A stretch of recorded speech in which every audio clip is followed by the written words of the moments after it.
aula de hoje a gente vai falar de um tema super importante, que é a labirintite. Vocês sabem o que é labirintite? Alguém já teve labirintite aqui, né? Que é uma coisa super comum. Eu tive labirintite gestacional, pode acontecer.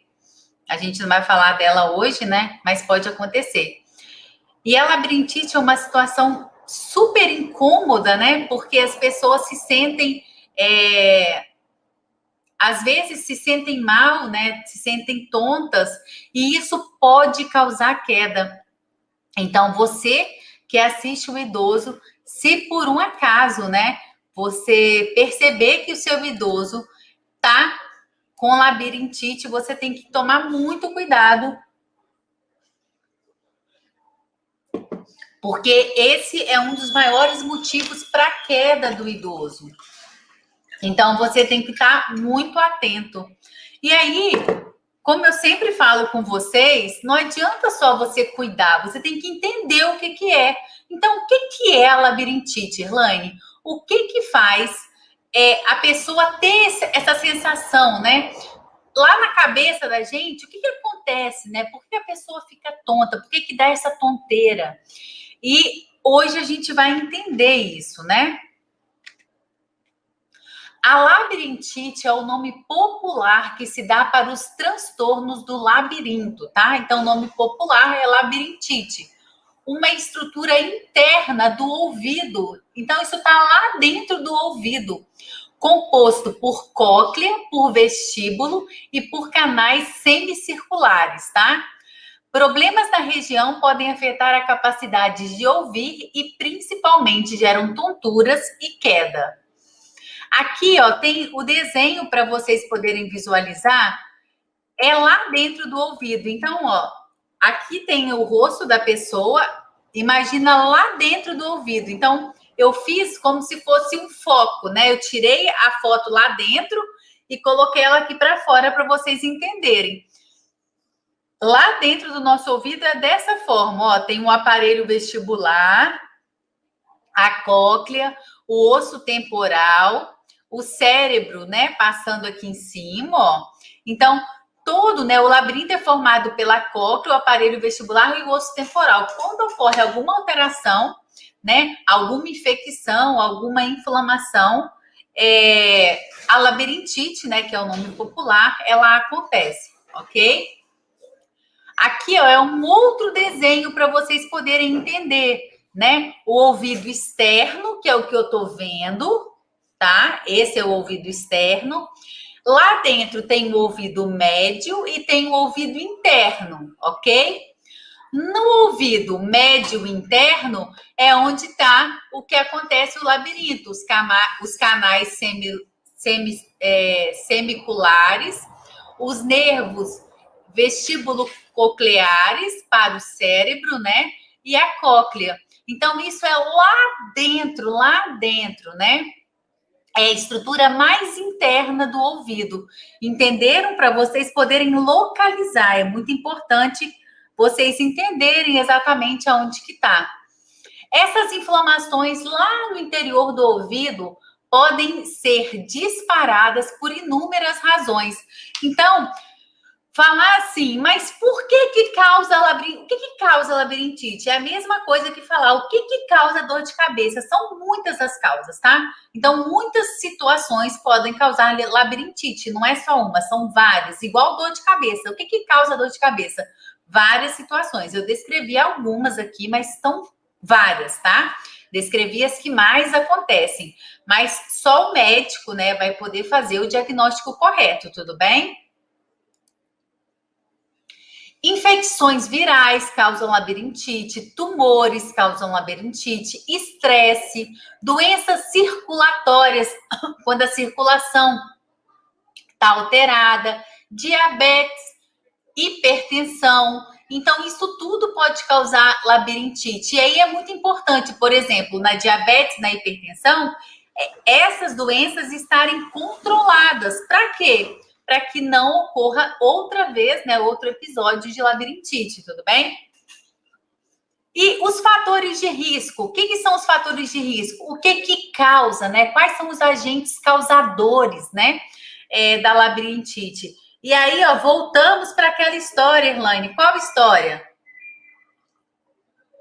Não tem jeito. Olha, se a gente não cuidar da nossa saúde, se a gente não se preocupar em ter hábitos saudáveis, a gente vai pagar caro. O sedentarismo, o que é o sedentarismo? Aquela falta, né, de... Heloísa, não tá embaçada a figura, não. A sua internet que deve estar ruim, tá? Aquela falta de exercício físico, né? Você ficar muito parado, muito sentado, muito deitado, né?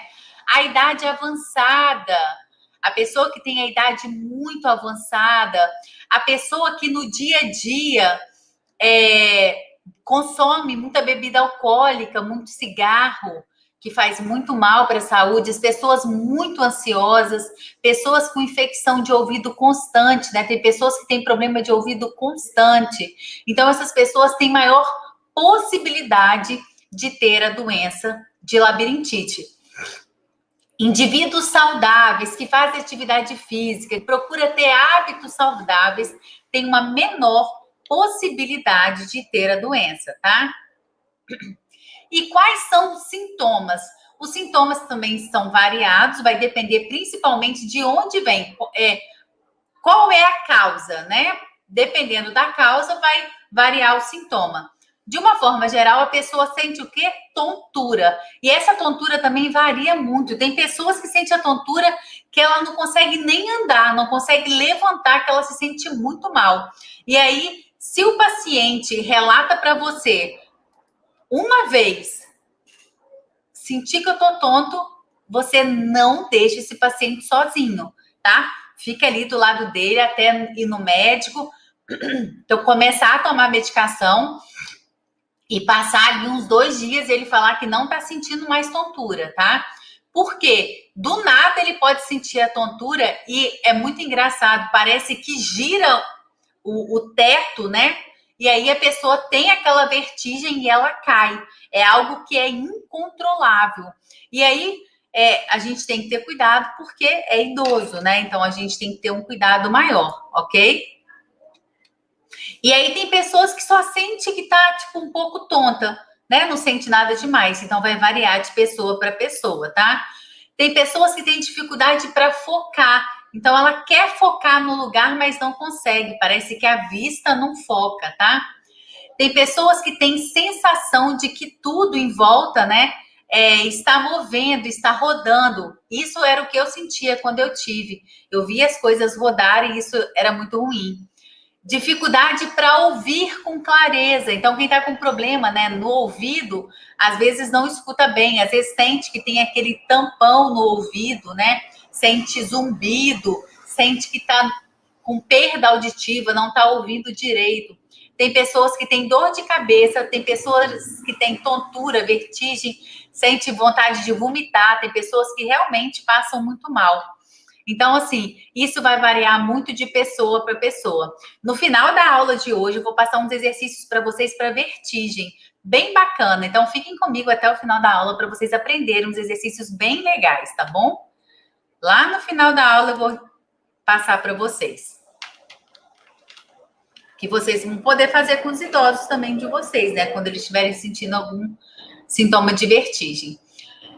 E aí, ó, coloquei para vocês mais uma vez os sintomas, né? Só que agora com bonequinho. Sintomas de ansiedade, zumbido no ouvido, tontura e vertigem, dor de cabeça, vômito e enjoo, mal-estar. Tem gente que fica com o estômago muito embrulhado, né? Tem gente que sente que o estômago está embrulhado e assim por diante.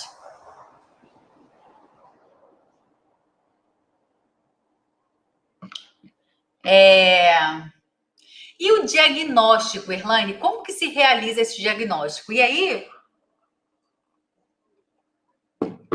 é uma coisa até interessante, porque às vezes o cuidador, o familiar, ele não sabe falar se o idoso, né, aquela pessoa que está sentindo aquele sintoma de tontura, Se ele tá, por exemplo, com a labirintite, se ele está com a pressão baixa ou se ele comeu alguma coisa, ele está enjoado.